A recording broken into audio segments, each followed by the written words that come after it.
یہ تو ایک انسانی کلام ہے،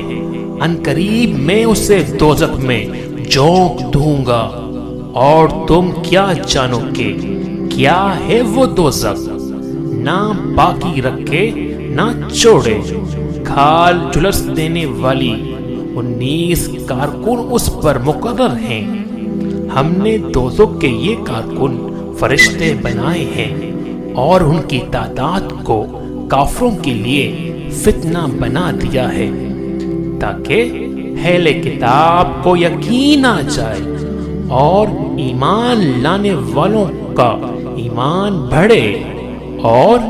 اہل کتاب اور مومنین کسی شک میں نہ رہیں، اور دل کے بیمار اور کفار یہ کہیں کہ بھلا اللہ کا اس عجیب بات سے کیا مطلب ہو سکتا